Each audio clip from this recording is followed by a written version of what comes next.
പിതാവിന്റെയും പുത്രന്റെയും പരിശുദ്ധാത്മാവിന്റെയും നാമത്തിൽ ആമേൻ. പ്രാർത്ഥിക്കാം. അമ്മേ പരിശുദ്ധമ്മേ, അമ്മേ പരിശുദ്ധമ്മേ, ദൈവമാതാവേ, ദൈവമാതാവേ, കൃപാസനത്തിലൂടെ ഞങ്ങളുടെ ദേശത്തിനും അമ്മ മധ്യസ്ഥം തേടി തന്ന എല്ലാ അനുഗ്രഹങ്ങൾക്കും കൃപകൾക്കും ഞങ്ങളിപ്പോൾ ഹൃദയം നിറഞ്ഞ നന്ദി പറയുന്നു. അമ്മേ പരിശുദ്ധമ്മേ, ദൈവമാതാവേ, 2004 ഡിസംബർ 7-ാം തീയതി ഉച്ചകഴിഞ്ഞ് 2:30 കൃപാസനത്തിൽ സംഭവിച്ച അമ്മയുടെ പ്രത്യക്ഷപ്പെടലിനെ കുറിച്ച് തിരുസഭയ്ക്ക് സമർപ്പിച്ചിരിക്കുന്ന പഠനരേഖകളുടെ മേൽ സഭാത്മകമായ പഠനം ആരംഭിക്കുവാൻ ഞങ്ങൾ പ്രാർത്ഥിക്കുന്നു. അമ്മേ പരിശുദ്ധമ്മേ, ഭൂസ്വർലോകങ്ങളുടെ അങ്ങേയ്ക്ക് ഭൗമ സംരക്ഷണത്തിനായി പ്രപഞ്ചപ്രകൃതിയെ തിരുസഭ പ്രതിഷ്ഠിക്കുവാൻ വഴി ഇടയാക്കണമേ. പരിശുദ്ധമ്മേ, ജപമാല മാതാവേ, സകല കൃപാസനം പ്രാർത്ഥനയോടും ചേർത്ത് ഞങ്ങളിപ്പോൾ പ്രാർത്ഥിക്കുന്ന ഈ കുടുംബത്തിന്റെ പ്രത്യേക നിയോഗം പറ മക്കളെ.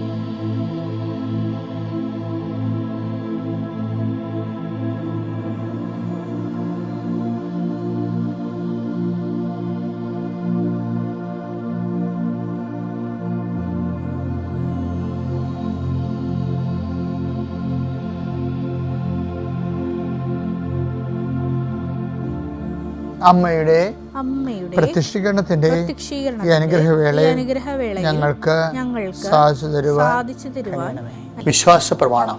സർവശക്തനായ പിതാവും ആകാശത്തിന്റെയും ഭൂമിയുടെയും സൃഷ്ടാവുമായ ദൈവത്തിൽ ഞാൻ വിശ്വസിക്കുന്നു. അവിടുത്തെ ഏകപുത്രനും ഞങ്ങളുടെ കർത്താവുമായ ഈശോമിശിഹായിലും ഞാൻ വിശ്വസിക്കുന്നു. ഈ പുത്രൻ പരിശുദ്ധാത്മാവിനാൽ ഗർഭസ്ഥനായി കന്യകാമറിയത്തിൽ നിന്ന് പിറന്ന് പൊന്തിയോസ് പീലാത്തോസിന്റെ കാലത്ത് പീഡകൾ സഹിച്ച് കുരിശിൽ തറയ്ക്കപ്പെട്ട് മരിച്ച് അടക്കപ്പെട്ട് പാതാളങ്ങളിൽ ഇറങ്ങി മരിച്ചവരുടെ ഇടയിൽ നിന്ന് 3-ാം നാൾ ഉയർത്ത് സ്വർഗത്തിലേക്ക് എഴുന്നള്ളി സർവശക്തിയുള്ള പിതാവായ ദൈവത്തിന്റെ വലതുഭാഗത്തിരിക്കുന്നു. അവിടെ നിന്ന് ജീവിക്കുന്നവരെയും മരിച്ചവരെയും വിധിക്കുവാൻ വരുമെന്നും ഞാൻ വിശ്വസിക്കുന്നു. പരിശുദ്ധാത്മാവിലും ഞാൻ വിശ്വസിക്കുന്നു. വിശുദ്ധ കത്തോലിക്കാ സഭയിലും പുണ്യവാന്മാരുടെ ഐക്യത്തിലും പാപങ്ങളുടെ മോചനത്തിലും ശരീരത്തിന്റെ ഉയർപ്പിലും നിത്യമായ ജീവിതത്തിലും ഞാൻ വിശ്വസിക്കുന്നു. ആമേൻ. സ്വർഗ്ഗസ്ഥനായ ഞങ്ങളുടെ പിതാവേ, അങ്ങയുടെ നാമം പൂജിതമാകണമേ. അങ്ങയുടെ രാജ്യം വരണമേ. അങ്ങയുടെ തിരുമനസ് സ്വർഗത്തിലെ പോലെ ഭൂമിയിലും ആകണമേ. അന്നു വേണ്ടുന്ന ആഹാരം ഇന്ന് ഞങ്ങൾക്ക് തരണമേ. ഞങ്ങളോട് തെറ്റ് ചെയ്യുന്നവരോട് ഞങ്ങൾ ക്ഷമിക്കുന്നത് പോലെ ഞങ്ങളുടെ തെറ്റുകൾ ഞങ്ങളോടും ക്ഷമിക്കണമേ. ഞങ്ങളെ പ്രലോഭനത്തിൽ ഉൾപ്പെടുത്തരുതേ, തിന്മയിൽ ഞങ്ങൾ രക്ഷിക്കണമേ. ആമേൻ. നന്മ നിറഞ്ഞ മറിയമേ, സ്വസ്തി. കർത്താവ് അങ്ങയുടെ കൂടെ സ്ത്രീകളിൽ അങ്ങ് അനുഗ്രഹിക്കപ്പെട്ടവളാകുന്നു. അങ്ങയുടെ ഉദരത്തിൻ ഫലമായി ഈശോ അനുഗ്രഹിക്കപ്പെട്ടവനാകുന്നു. പരിശുദ്ധ മറിയമേ, തമ്പുരാന്റെ അമ്മേ, പാപികളായ ഞങ്ങൾക്ക് വേണ്ടി ഇപ്പോഴും ഞങ്ങളുടെ മരണസമയത്തും തമ്പുരാനോട് അപേക്ഷിക്കണമേ. ആമേൻ. എൻ്റെ കർത്താവിന്റെ ഉന്നതമായ നാമത്തിന് സ്വസ്ഥം ചെയ്യുന്നു. കർത്താവേ, നിന്റെ വിശുദ്ധ പൗരോഹിത്യത്തെ മഹത്വപ്പെടുത്തണമേ.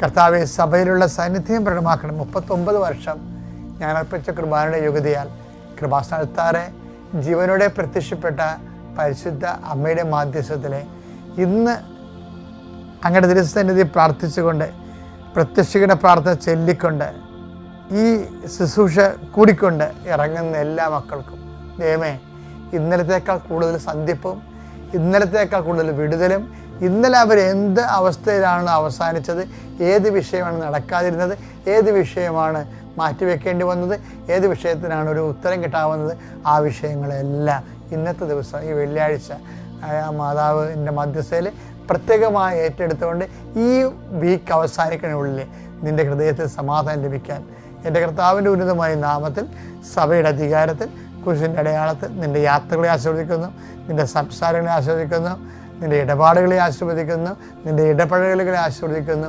കർത്താവെ, ഈ മക്കളെ അങ്ങനെ സമർപ്പിച്ചുകൊണ്ട് ആശീർവാദത്തിനായി തലക്കുമ്പിട്ട് നിൽക്കുന്നു.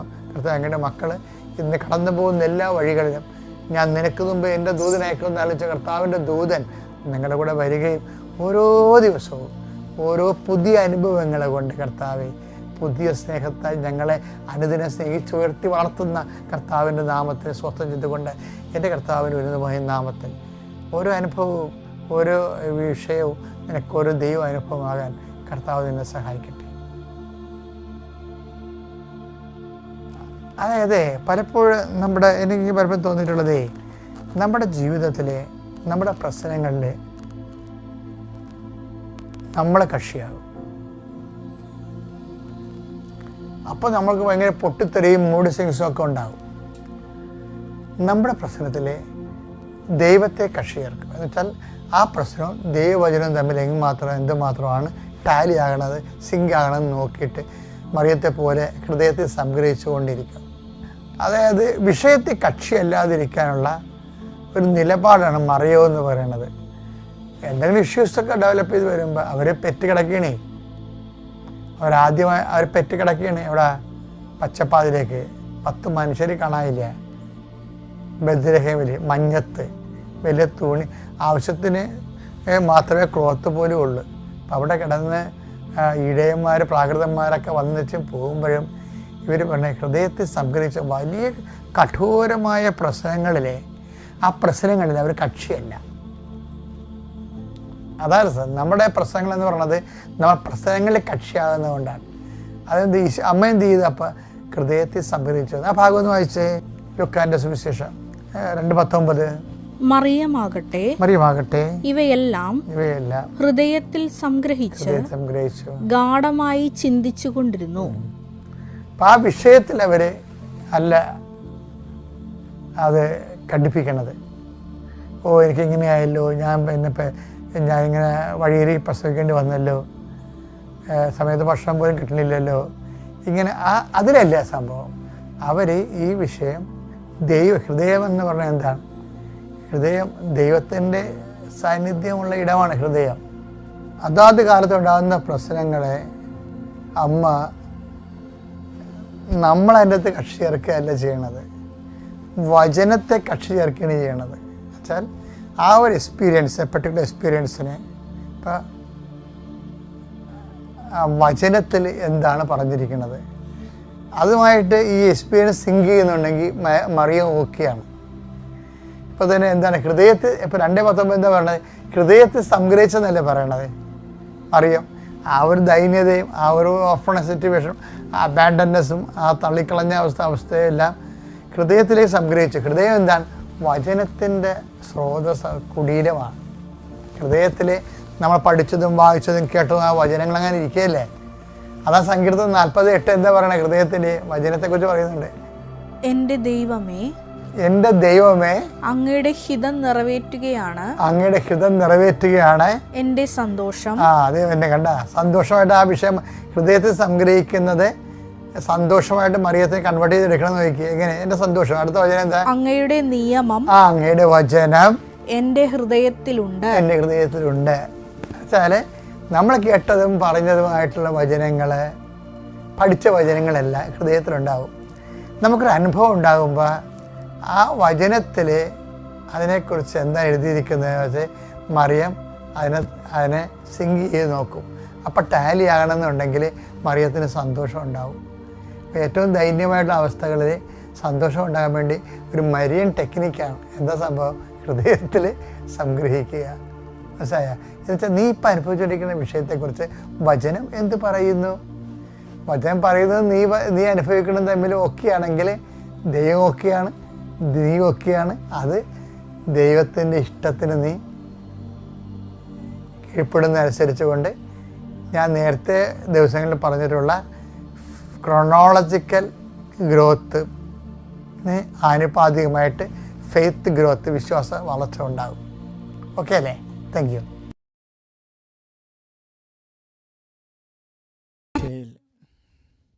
ഏറ്റവും പ്രിയപ്പെട്ട എൻ്റെ സഹോദരങ്ങളെ, ദൈവത്തിൻ്റെ പ്രസാദം നമ്മുടെ പ്രാർത്ഥനയുടെയും വിശ്വാസ ജീവിതത്തിൻ്റെയും ഒക്കെ വലിയ ഒരു ലക്ഷ്യമാണത്. ദൈവം നമ്മളിലെ പ്രസാദിക്കണം. ബൈബിളിലുമാണ് ഈശോയുടെ വാക്കുകളെ പരിശോധിക്കുമ്പോഴും ദൈവത്തിൽ നിന്ന് ഈശോയ്ക്ക് കിട്ടുന്നത് പ്രസാദമാണ്.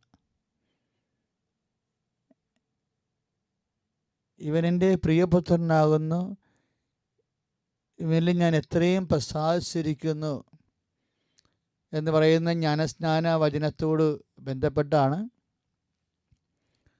മത്തായി ശ്ലീഹായുടെ സുവിശേഷത്തിൽ 12:18 വരുന്നത്. ഇതാ ഞാൻ തിരഞ്ഞെടുത്ത എൻ്റെ ദാസൻ, എൻ്റെ ആത്മാവ് പ്രസാദിച്ച എൻ്റെ പ്രിയപ്പെട്ടവൻ. അപ്പോൾ പ്രിയപ്പെട്ടവരിലെ ദൈവം ചെയ്യുന്നത് പ്രസാദമാണ്. ഈ പ്രസാദം ലഭിക്കാൻ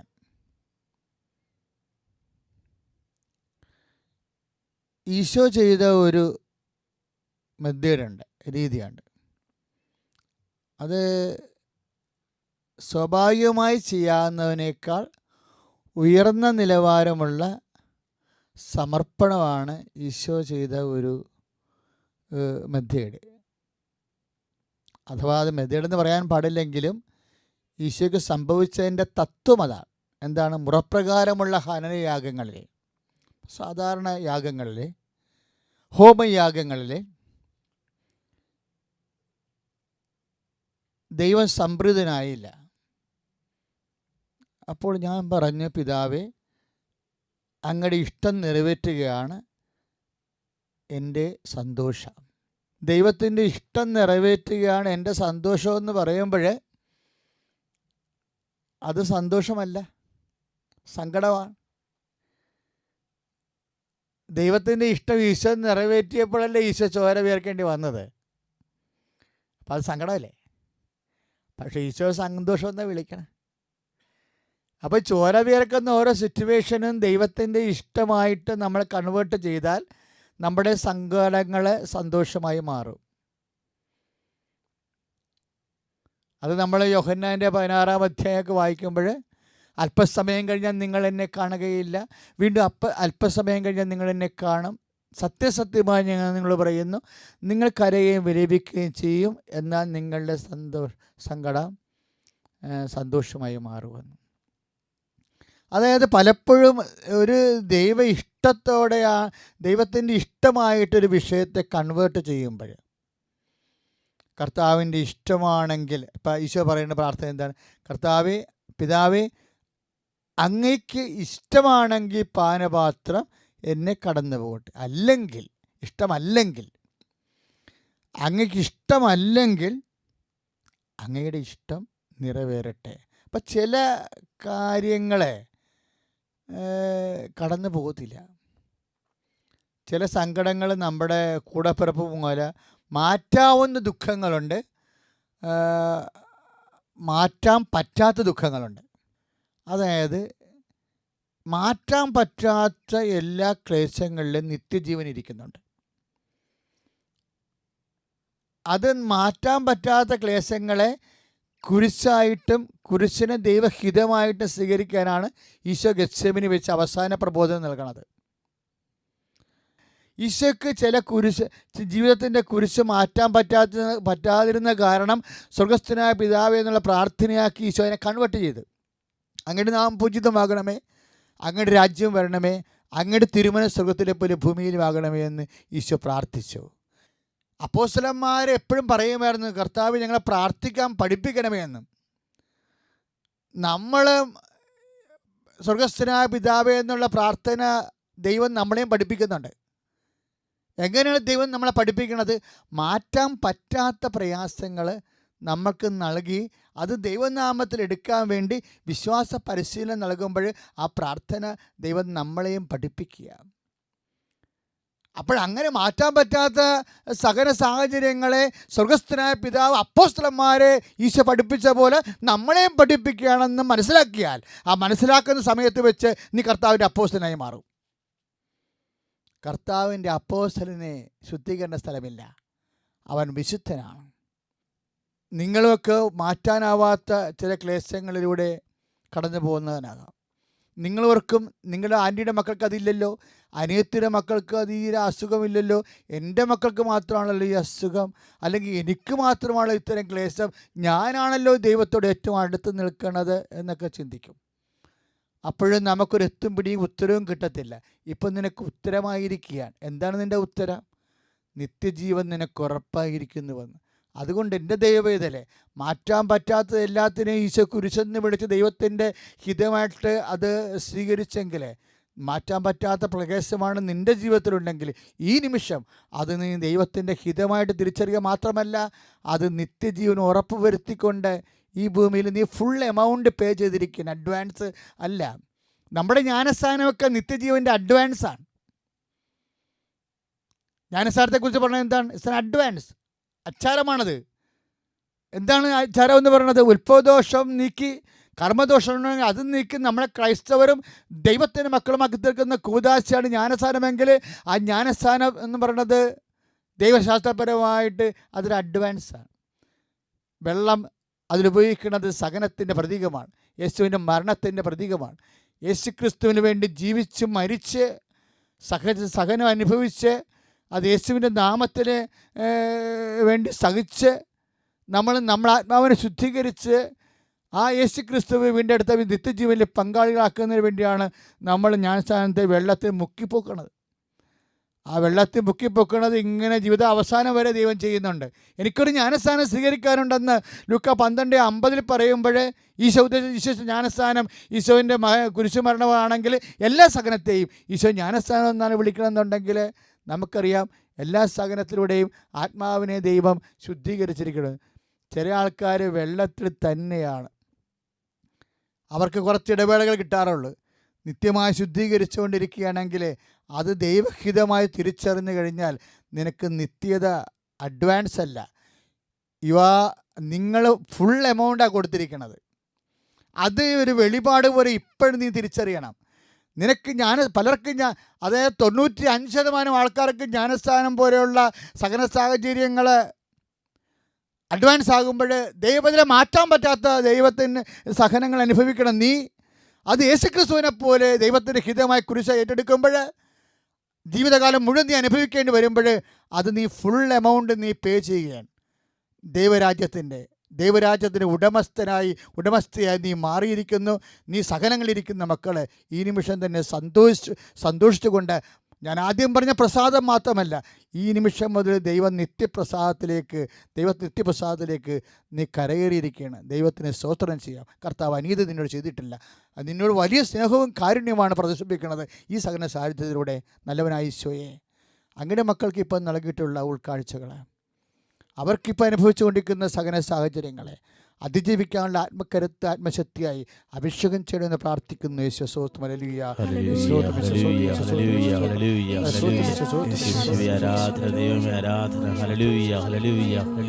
കരങ്ങൾ ഉയർത്തിക്കൊണ്ട് സ്തുതിക്കട്ടെ. ശക്തമായ കർത്താവായ ദൈവമേ, ഞങ്ങളുടെ ജീവിത ദുരിതങ്ങളെ സമർപ്പിക്കുന്നു, കടഭാരത്തിൽ കഴിയുന്നവരെ സമർപ്പിക്കുന്നു, കടങ്ങൾ മൂലം വിഷമിക്കുന്നവരെ സമർപ്പിക്കുന്നു, വായ്പ കൊടുത്ത് തിരിച്ചു കിട്ടാത്തവരെ സമർപ്പിക്കുന്നു, സാമ്പത്തിക ഞെരുക്കമുള്ളവര്, ഭവനത്തിന്റെ പണി ആരംഭിച്ചിട്ട് പൂർത്തീകരിക്കാത്തവര്, സന്താനരഹിതരായ അവസ്ഥയിൽ കഴിയുന്നവര്, കാലങ്ങളായിട്ട് മരുന്ന് കഴിക്കുന്നവരെ സമർപ്പിച്ച് പ്രാർത്ഥിക്കുന്ന കർത്താവേ, ഈശോയെ, സഹനങ്ങൾ ഏറ്റെടുക്കുന്ന ദൈവമേ, ഞങ്ങളുടെ ജീവിത സഹനങ്ങൾ നിരവധിയാണ് കർത്താവേ.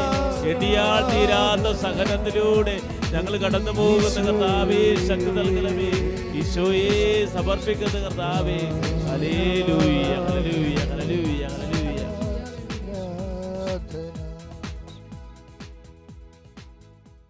പ്രിയമുള്ളവരെ, ക്ലേശകാലങ്ങളെ എങ്ങനെയാണ് ദൈവം വീക്ഷിക്കുന്നത്? സുവിശേഷത്തിൻ്റെ പ്രകാശത്തിലെ നമ്മുടെ ഇരുളിൻ്റെ ജീവിതത്തിലുള്ള ദൈവ മനസ്സുകളെ വെളിപ്പെടുത്തുകയായിരുന്നു. ആ ക്ലേശങ്ങളിലൂടെ പോകുന്നുണ്ടെങ്കിലും ദൈവം ചില സമയത്ത് എൻ്റെ സാന്നിധ്യം വെളിവാക്കാൻ വേണ്ടി ഒരാശ്വാസം നമുക്ക് തരും, ഒരടയാളമായി, ഒരു സാക്ഷ്യമായി. അത് കേൾക്കുന്നവരും തങ്ങളുടെ ജീവിതത്തിൽ ഇതുപോലെ ജീവിതത്തിൽ സംഭവിക്കുകയും ദൈവത്തിൻ്റെ സാന്നിധ്യം തിരിച്ചറിയാൻ ഞങ്ങളെയും ഇടയാക്കണമെന്ന് പ്രാർത്ഥിച്ചുകൊണ്ട് ഈ സാക്ഷ്യം നമ്മൾക്ക് പ്രാർത്ഥനാപൂർവ്വം എൻ്റെ പേര് കുഞ്ഞുമോൾ. ഞാൻ എഴുപിനയിൽ നിന്ന് വരുന്നു. എൻ്റെ ഭർത്താവിൻ്റെ പേര് ജോസഫ്. ഞങ്ങൾക്ക് 8 വയസ്സുള്ള ഒരു മോളുണ്ട്, അലീന. എൻ്റെ ഹസ്ബൻഡിന് ബ്ലഡ് ക്യാൻസറാണ്. അപ്പോൾ RCCയിൽ 8 മാസമായിട്ട് ചികിത്സയിൽ കഴിയുകയായിരുന്നു. 75% ശരീരത്തെ ബാധിച്ചിരുന്നു. ഡോക്ടറിന് ഒരു ഉറപ്പുമില്ലായിരുന്നു. ചേട്ടനെ തിരിച്ചു കിട്ടുന്നത് പോലും ഒരു ഉറപ്പുമില്ലായിരുന്നു. അങ്ങനെ ഇരിക്കുകയാണ് കീമോ എല്ലാം ചെയ്ത്, കീമോയാണ് ചികിത്സ. കീമോ എല്ലാം കഴിഞ്ഞ് ബോൺമാരോ ടെസ്റ്റ് ചെയ്തു. ബോൺമാരോ ടെസ്റ്റിലൂടെ ഈ അസുഖമൊന്നും കുറഞ്ഞിട്ടില്ല, അതേപടി തന്നെ അസുഖം ഇരിക്കുന്നു. അപ്പോൾ ഭയങ്കര ഒത്തിരി വിഷമിച്ചിരിക്കുകയായിരുന്നു ഞങ്ങൾ. അപ്പോഴാണ് ആലപ്പുഴയിലെ ആൻറ്റിയുടെ മോള് ഞങ്ങളോട് പറഞ്ഞത്, ചേച്ചി കൃപാസനത്തിൽ വാ, ഉടമ്പടി എടുക്കുമെന്ന് പറഞ്ഞ്. ഒക്ടോബർ 4-ാം തീയതി ഞങ്ങൾ ഉടമ്പടി എടുത്തു. കൃപാസനത്തിൽ ഉടമ്പടി എടുത്ത് ഉപവസിക്കുകയും ചെയ്തു. അങ്ങനെ ഇരിക്കുകയാണ്. ഒക്ടോബർ 17-ാം തീയതി ബോൺമാരോ ടെസ്റ്റ് ചെയ്തു. ബോൺമാരോ ടെസ്റ്റിലൂടെ അസുഖം 75% എന്നുള്ള അസുഖം വെറും 3% മാതാവ് കുറച്ച് തരികയും ചെയ്തു. ഡോക്ടറിനെ കൊണ്ടേ കാണിക്കുകയും ടെസ്റ്റ് എല്ലാം ഡോക്ടറിനെ കാണിച്ചപ്പോൾ ഡോക്ടർ പറഞ്ഞ് ഇനി ട്രീറ്റ്മെൻ്റ് ഒന്നുമില്ല, അസുഖം മാറി, ഇനി ജനുവരി ഇതിന് ചെക്കപ്പിന് മാത്രം വന്നാൽ മതിയെന്ന് ഡോക്ടർ പറയുകയും ചെയ്തു. അങ്ങനെ ഞങ്ങൾക്ക് തന്ന അനുഗ്രഹത്തിന് മാതാവിനും തിരുക്കുമാരനും 1000 നന്ദി ഞങ്ങൾ പറയുന്നു.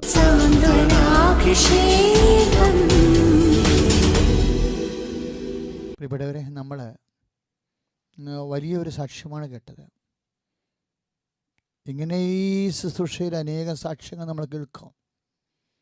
അനേകം സാക്ഷ്യങ്ങൾ നമ്മൾ ഇതൊക്കെ മുമ്പ് കേട്ട് കഴിഞ്ഞു. അതെല്ലാം നമുക്ക് നൽകുന്ന ഏറ്റവും വലിയ അടയാളം എന്താണ്? ദൈവം ആശ്വാസമായി, സൗഖ്യമായി, നിൻ്റെ സാന്ത്വനാഭിഷേകമായി ഇപ്പോഴും നിൻ്റെ കൂടെ, നമ്മുടെ കൂടെ ജീവിക്കുന്നു എന്നുള്ളതാണ്. ഓരോ സാക്ഷ്യം കേൾക്കുമ്പോഴും യേശുക്രിസ്തു ഇന്നും ജീവിക്കുന്നുവെന്നുള്ള വലിയ ബോധ്യങ്ങളിലേക്ക് നമ്മൾ വരണം. ആ ബോധ്യം നമ്മളെ സാക്ഷികളാക്കി മാറ്റും. ആരാധനയിൽ ഈശോ വരുമ്പോൾ അതുപോലെയുള്ള കർത്താവെ നിന്നെ സാക്ഷ്യപ്പെടുത്താൻ വേണ്ടിയുള്ള അനുഗ്രഹം നൽകണമേ എന്ന് പ്രാർത്ഥിച്ചുകൊണ്ട്, അപ്പോൾ ദൈവത്തിനത് പ്രസാദാത്മകമാവും. കർത്താവിനെ സാക്ഷ്യപ്പെടുത്താൻ, മഹത്വപ്പെടുത്താൻ വേണ്ടിയാണ് നമ്മൾ ആരാധന കൂടുന്നത് എന്ന് അറിവ് സുവിശേഷവിഹിതമായി പരിശോധിച്ചാൽ ആ ദൈവത്തിൻ്റെ മഹത്വം വർദ്ധിക്കുകയും നിന്നോടുള്ള പ്രസാദത്തിന് കാരണമാവുകയും ചെയ്യും. ആ ഒരു ബോധ്യത്തോടുകൂടി നമുക്ക് പ്രാർത്ഥനാപൂർവ്വം ഭക്തിപൂർവ്വം ഈശോ സാന്നിധ്യത്തിൻ്റെ ആരാധനയിലേക്ക്, ദിവ്യകാരുണ്യ ആരാധനയിലേക്ക് പ്രവേശിക്കാം.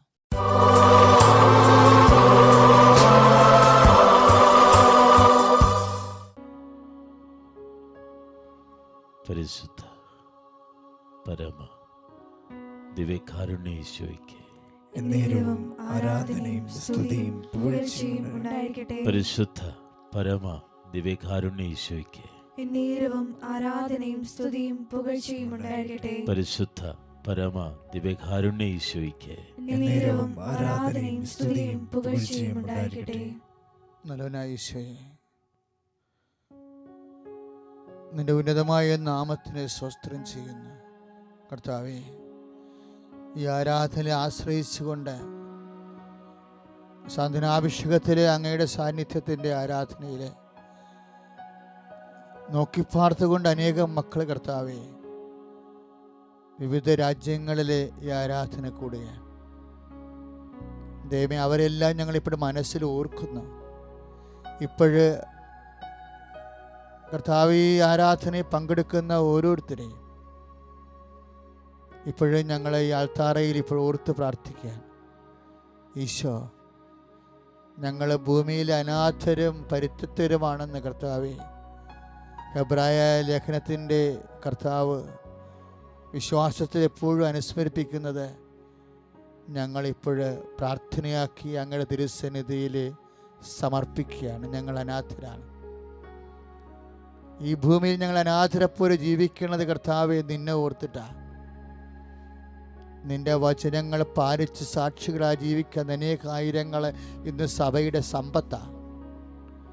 കർത്താവ് ആരാധനയെ പങ്കെടുക്കുമ്പോൾ അങ്ങയുടെ മക്കൾ തന്നെ കർത്താവെ വിശ്വാസത്തിൻ്റെ വലിയ സാക്ഷികളായി നിന്റെ തിരുസന്നിധിയിൽ ആരാധിക്കുകയാണ്.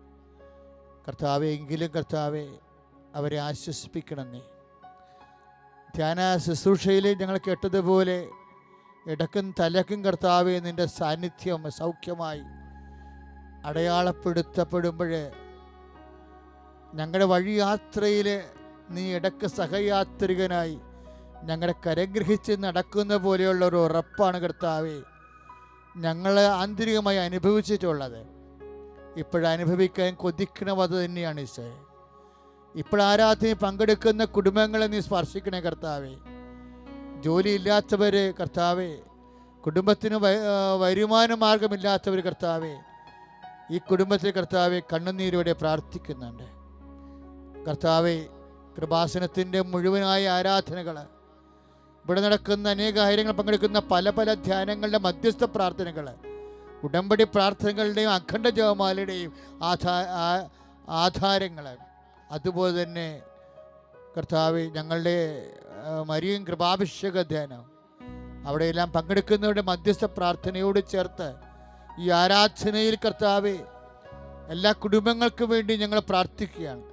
പ്രത്യേകിച്ച് കർത്താവ് വിവാഹം ഒത്തുവരാത്തവർക്ക് വേണ്ടി, മക്കളില്ലാത്തവർക്ക് വേണ്ടി ഒക്കെ പ്രാർത്ഥിക്കുന്നു ഈശോയെ. കർത്താവ് ഈ നിമിഷം കർത്താവെ ദൂര ടി വിയിൽ പോലും കർത്താവെ ശക്തി നിറഞ്ഞു നിൽക്കുന്ന സമയമാണിത് കർത്താവെ. അത് പങ്കെടുക്കുന്ന ഈ കുടുംബത്തിൽ കർത്താവ് നിൻ്റെ കൃപ നിറയണ സമയമാണ് ഈശോയെ. ഈ കുടുംബത്തിൻ്റെ ഓരോ ഏത് കുടുംബത്തിൽ ചെല്ലുമ്പോഴും കർത്താവെ ആ കുടുംബത്തിന് സമാധാനം ആശംസിക്കാൻ നീ കർത്താവെ കൽപ്പിച്ചിട്ടുണ്ട് കർത്താവെ. നിൻ്റെ വചനപ്രകാരം ഈ ആരാധനയിൽ പങ്കെടുക്കുന്ന കുടുംബത്തിലേക്ക് സമാധാനം കർത്താവെ ഞങ്ങൾ ആശംസിക്കുന്നു കർത്താവെ. ആ സമാധാനം ഇപ്പോഴും ഈ മക്കൾ കർത്താവെ ഈ കുടുംബത്തെ അനുഭവിക്കാൻ ഇടയാക്കണമെന്ന് കർത്താവെ പ്രാർത്ഥിച്ചുകൊണ്ട് നിന്നെ സ്തുതിക്കുന്നു. Hallelujah hallelujah hallelujah. കരങ്ങൾ ഉയർത്തിക്കൊണ്ട് ശക്തമായിട്ട് സ്തുതിക്കട്ടെ. Hallelujah hallelujah hallelujah. ഈശോയെ സമർപ്പിക്കുന്ന കർത്താവെ എല്ലാ കുടുംബങ്ങളെയും സമർപ്പിച്ച് പ്രാർത്ഥിക്കുന്നു. Hallelujah hallelujah. യേശുവേ ആരാധന. കരങ്ങൾ ഉയർത്തി കൈ വീശിക്കൊണ്ട് ആരാധന ആരാധന പരിശുദ്ധ ആരാധനയും നേരവും ആരാധനയും സ്തുതിയും പോഴ്ചയുണ്ടായിരിക്കും. നേരവും ആരാധനയും സ്തുതിയും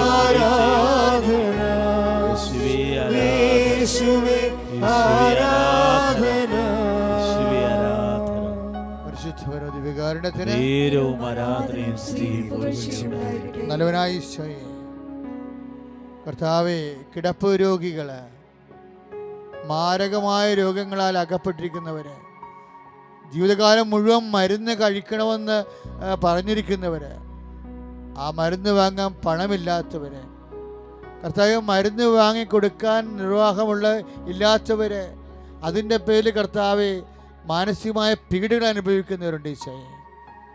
മരുന്ന് വാങ്ങി നൽകണമില്ല രോഗികളെ ആക്ഷേപിക്കുകയും സ്വന്തം അപ്പനും അമ്മയുമായ പോലും കർത്താവെ കറുത്ത മുഖത്തോടെ രോഗിയോട് പെരുമാറി അവിടെ മനസ്സിടിച്ച് കളയുന്ന മക്കളുണ്ട് കർത്താവെ. അവിടെ മനസ്സാന്തരത്തിന് വേണ്ടി ഞങ്ങൾ പ്രാർത്ഥിക്കുകയാണ് ദൈവമേ. ഈശോ അവരെല്ലാം സ്പർശിക്കണം കർത്താവെ. ആ രോഗികളെ കർത്താവെ മക്കളെ ആശ്രയിക്കുന്നതിന് പകരം നിന്നെ ആശ്രയിക്കുന്ന ആരാധന നിമിഷങ്ങൾ കർത്താവെ അവരെ സുഖപ്പെടുത്തണം. കരങ്ങൾ ഉയർത്തിക്കൊണ്ട് സ്തുതിക്കട്ടെ. ഹല്ലേലൂയ. കർത്താവേ, മാരക രോഗങ്ങൾ സുഖപ്പെടുത്തി നന്ദി പറയുന്നു കർത്താവേ. തൈറോയ്ഡ് രോഗങ്ങൾ സുഖപ്പെടുത്തുന്നതിനോട് നന്ദി പറയുന്നു. ഹൃദയ സംബന്ധമായ രോഗങ്ങൾ ഏറ്റെടുത്ത് നന്ദി പറയുന്നു. ആരാധന ദൈവമേ, ആരാധന ആരാധന വിശുദ്ധ യേശുവേ ആരാധന. ദിവ്യകാരുണ്യമേ ആരാധനേ, കരുണാർദ്ര സ്നേഹമേ ആശ്വാസമേ, താതനും പുത്രനും പാവനാത്മാവിനും എന്നെന്നും ആരാധന. ഓ എന്നെന്നും ആരാധന. പ്രിയമുള്ളവരെ, നമ്മളെ ഈ നിമിഷമെല്ലാം അനുഗ്രഹിച്ച ഈശോയാണ് ഇപ്പോൾ നിനക്ക് ആശീർവാദം നൽകാൻ പോകുന്നത്. ദൈവവേദനെ അതീവ ഭക്തിയോടുകൂടി നിനക്ക് ശിരസ് നമിച്ച് നമുക്ക് ഈശോയുടെ ആശീർവാദം വാങ്ങിക്കാം. കർത്താവേ, ആശീർവാദ നിമിഷങ്ങളിലും കർത്താവേ, അങ്ങേ ആശ്രയിക്കുന്ന മക്കളെ കർത്താവേ നീ ആശ്വസിപ്പിക്കണേ ഈശോ. ഈ ആശീർവാദം നടക്കുമ്പോൾ കർത്താവേ, കർത്താവേ നിന്നെ സ്പർശിക്കുകയും പ്രാർത്ഥിക്കുകയും ചെയ്യുന്ന മക്കൾ കർത്താവേ സാക്ഷ്യം പറയാൻ സാധിക്കുന്ന രീതിയിൽ കർത്താവേ നീ അവരെ സുഖപ്പെടുത്തുകയും സമാധാനപ്പെടുത്തുകയും ചെയ്യണമേ. യേശുവേ സ്തോത്രം. ഹല്ലേലൂയ. എന്നെ അനുഗമിക്കുവാൻ ആഗ്രഹിക്കുന്നവൻ സ്വയം പരിത്യജിച്ചുകൊണ്ട് കുരിശുമെടുത്ത് എന്നെ അനുഗമിക്കട്ടെ എന്ന് പറഞ്ഞ ദൈവം നിങ്ങളെ ആശീർവദിക്കാൻ. കരങ്ങൾ ഉയർത്തി മനമുയർത്തി ശക്തമായി സ്തുതിക്കട്ടെ. Hallelujah, hallelujah. കർത്താവേ, കടഭാരമാകുന്ന ജീവിത വിഷമതകൾ സമർപ്പിക്കുന്ന കർത്താവേ, മാറ്റപ്പെടാത്ത ദുഃഖങ്ങളാകുന്ന കുരിശുകൾ കർത്താവേ സമർപ്പിച്ച് പ്രാർത്ഥിക്കുന്നു. രോഗപീഠകളായി കർത്താവേ ഞങ്ങളെ ഞങ്ങളെ ചുമന്നുകൊണ്ടിരിക്കുന്ന ജീവിത കുരിശുകളെ അങ്ങയുടെ തിരുമുമ്പിൽ സമർപ്പിക്കുന്ന കർത്താവേ, ക്ലേശങ്ങളെ സമർപ്പിക്കുന്ന കർത്താവേ, ദുഃഖങ്ങളെ സമർപ്പിക്കുന്ന കർത്താവേ, കർത്താവേ കടപ്പേർ കഴിയുന്നവര്, ആത്മഹത്യ ചെയ്യണമെന്ന് പോലും ചിന്തിക്കുന്നവരെ, മാരക രോഗത്തിൽ കിടക്കുന്നവരെ അങ്ങ് സുഖപ്പെടുത്തി നന്ദി പറയുന്നു. Hallelujah, hallelujah. ശിരസ് നമിക്കാം. പരിശുദ്ധ പരമ ദിവ്യകാരുണ്യനാഥന് നമ്മളെ ആശീർവദിച്ച പരിശുദ്ധ പരമ ദിവ്യകാരുണ്യ ഈശോയ്ക്ക്, പരിശുദ്ധ പരമ ദിവ്യകാരുണ്യ ഈശോയ്ക്ക്